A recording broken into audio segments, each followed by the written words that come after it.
Hello दोस्तों, study with Durgesh channel पर आप सभी का स्वागत है। दोस्तों, आज जो है हम भारत में उपनिवेशवाद का जो विभिन्न चरण थे उनको पढ़ेंगे। जैसे कि जब भारत उपनिवेश था अंग्रेजों का, उस समय जो क्या चरण थे तो उनको पढ़ेंगे। ब्रिटिश राज की स्थापना का मूल उद्देश्य भारत पर शासन ब्रिटेन के लिए फायदेमंद बनाना था। उपनिवेशवाद उपनिवेशवाद साम्राज्यवाद से पूर्व की अवस्था है, जिसका अर्थ है किसी देश द्वारा किसी विदेशी क्षेत्र पर सत्ता स्थापित करके अधिकाधिक लाभ कमाना, यानी अधिक से अधिक लाभ कमाना। ऐसे में शासित देश उपनिवेश कहलाता है और शासक देश द्वारा जो भी नीतियां या कार्यक्रम बनाया जाता है वह उपनिवेश के शोषण के लिए बनाता था, ना कि लाभ के लिए।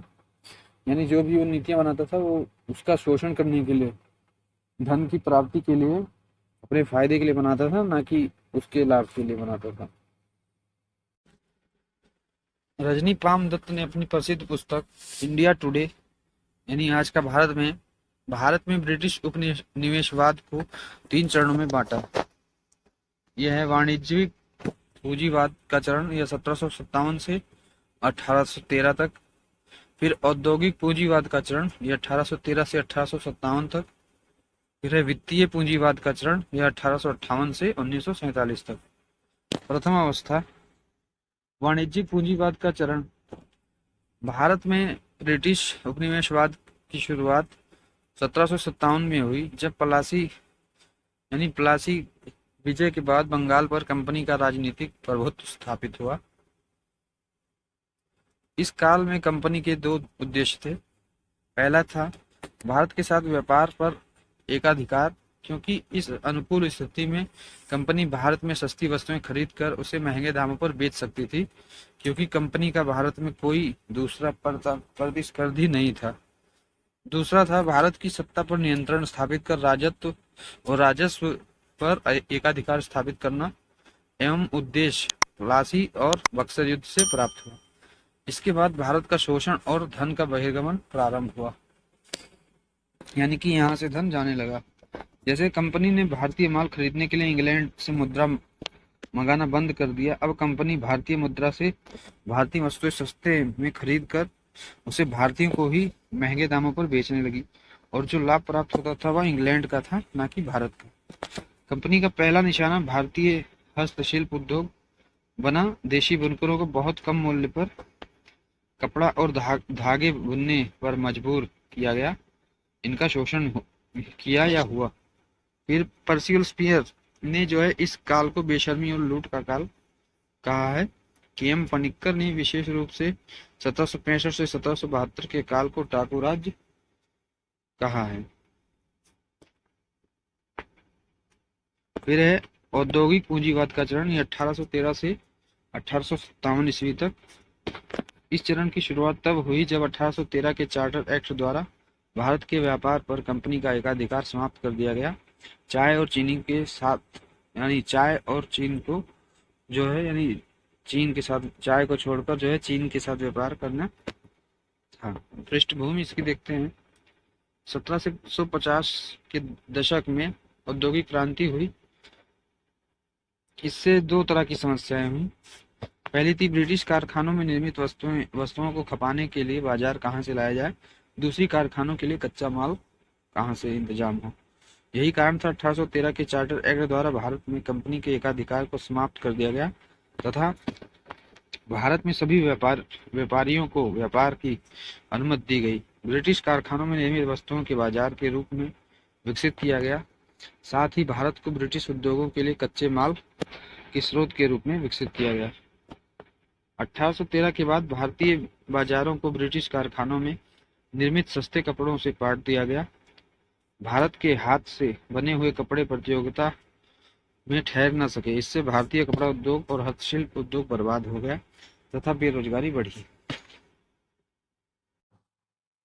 1813 के बाद खाद्यान्नों के उत्पादन को हतोत्साहित कर वाणिज्यिक फसलों के उत्पादन को बढ़ावा दिया गया। उदाहरण के लिए कपास, नील, रबर, चाय, यानी इनकी खेती को जो है बढ़ावा मिला। बाकी जो खाद्यान्न थे जैसे गेहूँ, धान, चावल और दाल, इन सब चीज़ों को जो है हतोत्साहित किया गया। इससे खाद्यान्न के उत्पादन में कमी आने से खाद्यान्न महंगे हुए तथा अकाल भी पड़े। भारत से कच्चे माल का निर्यात बढ़ा तथा सूती वस्त्र का आयात बढ़ा। भार भारतीयों को जो है खेती भारतीय जो थे उस समय के खेतों से जो है कच्चे माल के निर्यात और ब्रिटिश औद्योगिक वस्तुओं के को देश के आंतरिक बाजारों में पहुंचाने के लिए 1853 के बाद से रेलवे का विकास किया गया। भारत में रेलवे का विकास के जो है 3 उद्देश्य थे इसके। भारत से कच्चे माल को बंदरगाहों तक पहुंचाना तथा वापस बंदरगाहों से जो सामान आता था उनको फिर भारत में अंदर लाना। फिर ब्रिटिश वस्तुओं को बंदरगाहों से आंतरिक बाजारों के लिए पहुंचाना। फिर विद्रोह की स्थिति में सैनिकों का त्वरित आवागमन। भारत में वित्तीय पूंजीवाद का चरण 1857 से 1947। इंग्लैंड में औद्योगिक क्रांति के परिणाम स्वरूप जैसे जैसे उत्पादन बढ़ता गया और औद्योगिक पूंजीवाद के चरण में वहां के उत्पादों को भारतीय बाजारों में खपाया गया, यानी भारतीय बाजारों का शोषण किया गया, तो ब्रिटेन में औद्योगिक उत्पादन बढ़ने और साथ ही भारतीय बाजारों के शोषण से ब्रिटेन में बड़े पैमाने पर पूंजी इकट्ठा हुई। हर क्रिया की प्रतिक्रिया होती है। यदि ब्रिटेन में पूंजी संचय हुई तो वहां के मजदूर वर्ग में चेतना बढ़ती गई कि इन पूंजीवादियों को इन पूंजीपतियों को कितना लाभ हो रहा है और हमें तो कुछ भी नहीं मिल रहा। परिणाम स्वरूप मजदूर वर्ग में चेतना आई और मजदूर वर्ग धीरे धीरे संगठित होने लगा। वह जान गए यदि हम संगठित होंगे तभी हम अपने लाभ यानी पगार को बढ़ा सकते हैं।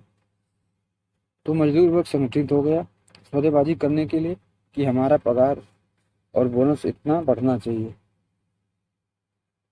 तो उद्योगपतियों से सौदेबाजी करने के लिए मजदूर वर्ग संगठित होने लगा। जैसे जैसे पूंजी का संचय होता गया उद्योगपति अमीर होते गए और मजदूर वर्ग संगठित होता गया तथा सौदेबाजी की शक्ति में भी वृद्धि होती गई। धीरे धीरे वहां का पूंजीपति वर्ग आशंकित होने लगा कि इन मजदूरों के संगठित होने से इनकी सौदेबाजी की शक्ति बढ़ती चली जाएगी तथा इंग्लैंड में और ज्यादा औद्योगिकरण का अर्थ था मजदूर वर्ग को संगठित होने का मौका। तो वहां के उद्योगपतियों ने सोचा कि अब ब्रिटिश पूंजी का ब्रिटेन में निवेश करना लाभदायक नहीं रह गया। अब ब्रिटिश पूंजी को भारत में निवेश करने की योजना बनाई गई।